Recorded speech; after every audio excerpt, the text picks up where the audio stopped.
Donc pour pratiquer la marche de Kinin.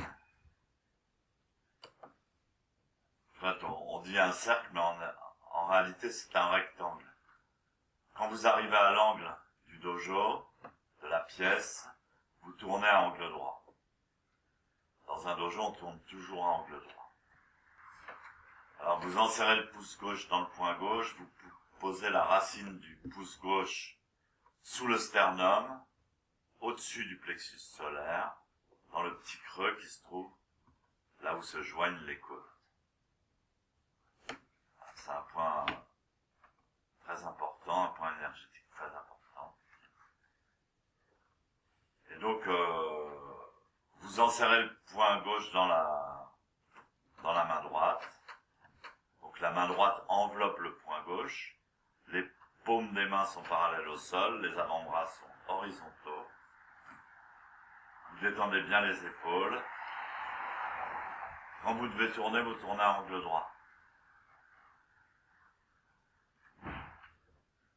Voilà, et vous allez marcher en faisant des tout petits pas, pas plus grands qu'un demi-pied, la demi-distance d'un de vos pieds. Et on va rythmer cette marche avec la respiration. Alors l'expiration est beaucoup plus longue que l'inspiration. En fait, dans le zen, on se concentre spécialement sur l'expiration. Donc on expire profondément, profondément. Et à la fin, on laisse l'inspiration se faire automatiquement, elle se fait rapidement, on gonfle les poumons, on se remplit d'air. Pendant qu'on inspire, la jambe arrière passe en avant et on recommence l'expiration très longue, presque imperceptible, très calme. Et pendant l'expiration, on va passer le poids du corps sur la jambe avant. Donc on expire, on passe doucement le poids du corps sur la jambe avant, on tend le genou, on tend la colonne, on presse légèrement les mains l'une contre l'autre, on expire. À la fin de l'expiration, vous laissez l'air vous remplir, vous faites un nouveau pas et on recommence. On expire doucement, doucement, on passe le poids du corps sur la jambe avant. À la fin de l'expiration, la jambe arrière devrait être libre du poids. On devrait avoir passé tout le poids sur la jambe avant. À la fin de l'expiration, on laisse l'inspiration nous remplir. On fait un nouveau pas et on recommence.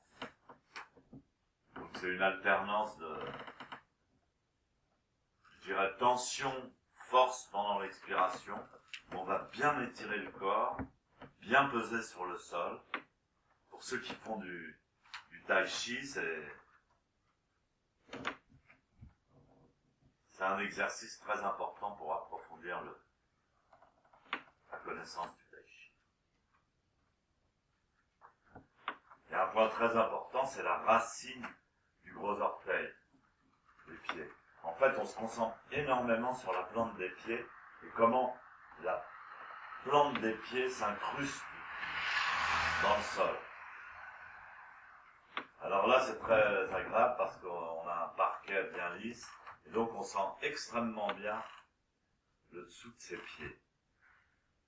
Donc quand vous expirez, vous allez peser sur la jambe avant et petit à petit, vous allez passer du talon jusqu'à la racine du gros orteil. La racine, c'est pas la pointe, c'est la racine. C'est sous la plante du pied. Et vous pressez le sol avec ce point-là. C'est très important, il est relié au cerveau et c'est très important. En Chine, au Japon, ils ont beaucoup développé cette connaissance du corps, cette connaissance des points vitaux du corps. C'est possible que vous respirez par le nez, sauf si vous avez le nez trop bouché. Gardez les avant-bras bien horizontaux. Enfin, c'est très bien, vous comprenez très vite, parce que c'est pas évident de comprendre dès la première fois. Toujours, il faut penser à garder la tête bien droite. Cette notion de rectitude de la tête, le menton est rentré et on garde une verticalité de la tête. Le regard, par contre, est à 45 degrés vers le sol.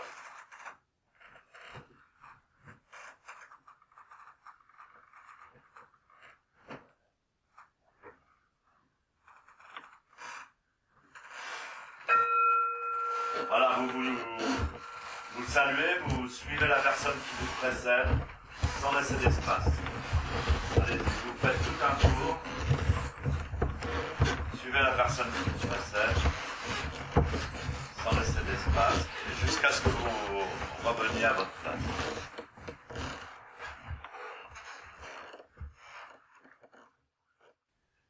Donc les clés principales pour prendre correctement cette posture, c'est la bascule du bassin vers l'avant, qu'on va bien opérer grâce au coussin qu'on a sous les fesses, qui nous surélève un peu les fesses.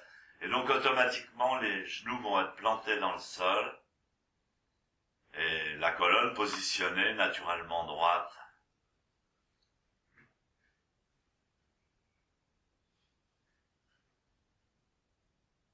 Donc ensuite, il faudra veiller à la position de la tête, dont je vous ai parlé à l'instant. Ça prend un petit peu de temps pour bien intégrer la juste position verticale de la tête. La nuque doit être ouverte, étirée, et le menton rentré. Autrement dit, pas la tête en avant. Alors cette posture mobilise des parties du cerveau qui sont très importantes. Alors vous allez me dire, mais en quoi cette posture se différencie d'une simple gymnastique? Première chose importante, c'est qu'on doit couper la relation avec les phénomènes extérieurs. Arrêtez de bouger. On coupe la relation avec l'extérieur. C'est-à-dire on regarde pas dehors, on regarde pas ses voisins, et même on coupe la relation avec son propre ego. On bouge pas, on se gratte pas, on lâche, on abandonne, on oublie son corps et son ego. C'est en ça que cela différencie d'une simple gymnastique. Et donc, ce faisant, nous intégrons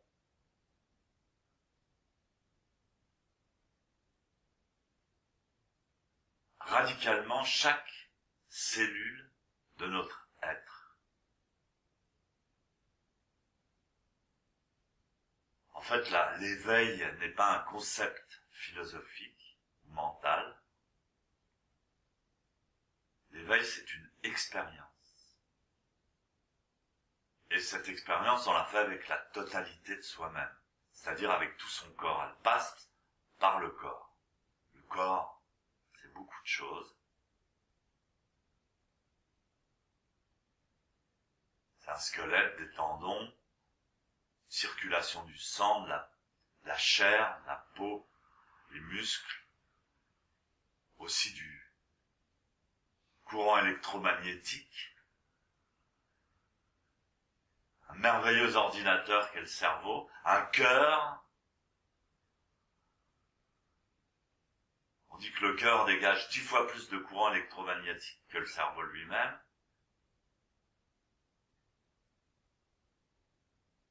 Et bien tout ça, tout ce corps pense, donne et reçoit des informations. Est conscient. Et dans le bouddhisme, on dit qu'il y a 49 000 postures de sagesse. Il existe 49 000 postures de sagesse.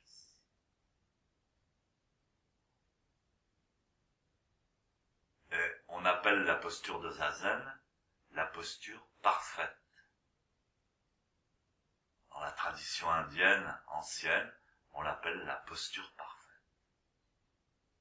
Elle est censée intégrer les 44 000 postures de sagesse.